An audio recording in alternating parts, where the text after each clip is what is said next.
What's going on, guys? Sam Adams here, and today I want to talk about Colin Moriarty and Kinda Funny, and this is going to be a very simple video. I just want to kind of talk about what's been happening.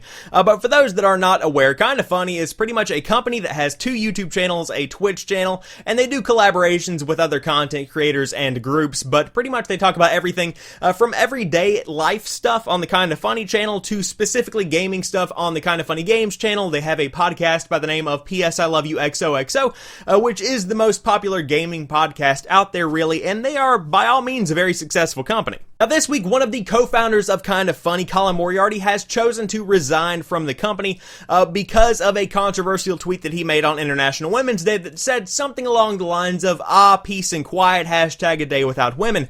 Now, it doesn't take a rocket scientist to say that considering you are stationed in San Francisco, California, you are on Twitter, and you have a very liberal following, these are not the kind of things that you should probably be tweeting whenever people are looking to you for guidance and for kind of a mentor, especially for younger audiences. Greg Miller, his co-host and co-founder of Kinda Funny, did say on the Kinda Funny morning show that the resignation was not in direct correlation to the tweet. However, it did show a symptom of a larger issue, and that is the fact that the group simply had diverging interest of creativity, because Colin wanted to do one kind of content, and the other three guys, or at least the three guys that were on camera, wanted to do a different kind of content, and so it simply made sense for them to go their separate ways. And in the words of Greg, this was a breakup before it eventually became a divorce. Chances are you've heard about this on Destructoid, Kotaku, Polygon, a couple of other places have been talking about the fact that Colin has left, but I wanted to throw in my insignificant 2 cents because,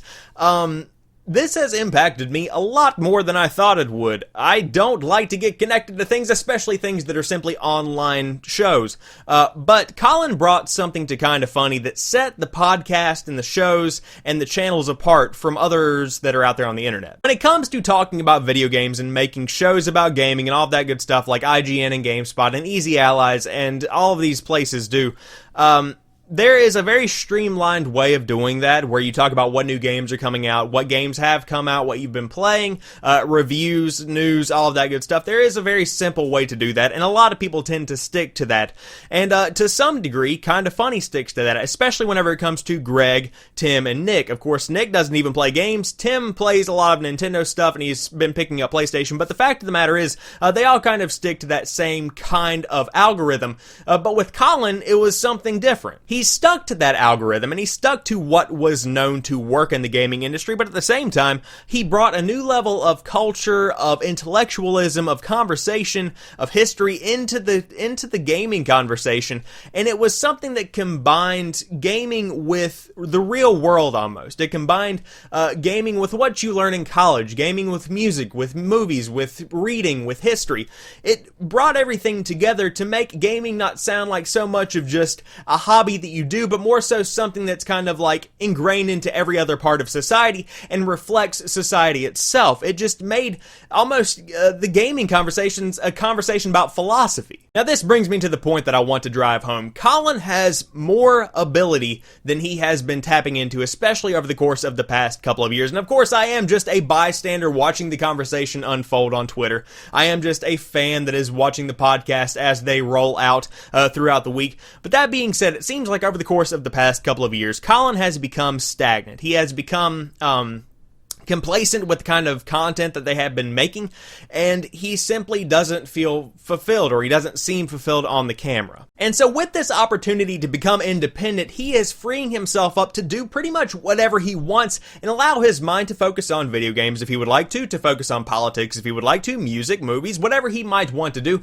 He can do it all now, and I feel like that's exactly what he has always been known for, which is he only does everything Colin Moriarty, because you can go and do a politics show. You can go and do a history podcast at some point. You can come back and do a surprise guest episode of Kinda Funny and do, Game Over Greggy show again. You can do whatever you want whenever you're independent, but with the ability to independent, you can also choose to not do certain things, which certainly didn't come with being with a group of Kinda Funny guys. So to kind of wrap things up, best of luck to Colin himself, and of course, best of luck to Kinda Funny, because it's going to be a very tough go for Kinda Funny over the next couple of weeks, because they have lost, again, a very, very substantial member of the team. However, I will go ahead and say that the fact that this happened now is fantastic because of the nature of content creation. Because imagine if you are working on a group project in high school and you have one kid that wants to work on a completely different project for a different class in a different grade.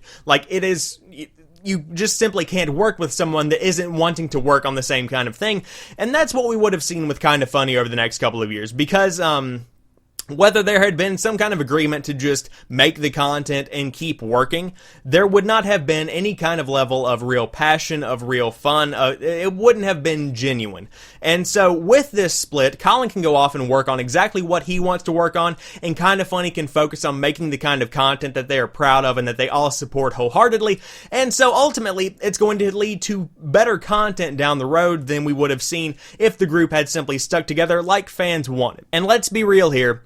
No fan likes change with their favorite group. It's just going to be a part of life that people have to get used to. So that wraps it up for me talking about Moriarty and Kinda Funny. I was thinking about not doing this video, but it's one of those things where it's been so prevalent in my mind that I felt compelled to talk about it. But if you enjoyed the video, drop me a like down below. If you're new here, I do make different kinds of content than this that talk about video games themselves and not just focusing on drama that's going on in the industry, so you can feel free to check that out. But as for right now, I'm going to go to work and then to class because college sucks and spring break is over. I will talk to you soon. Peace.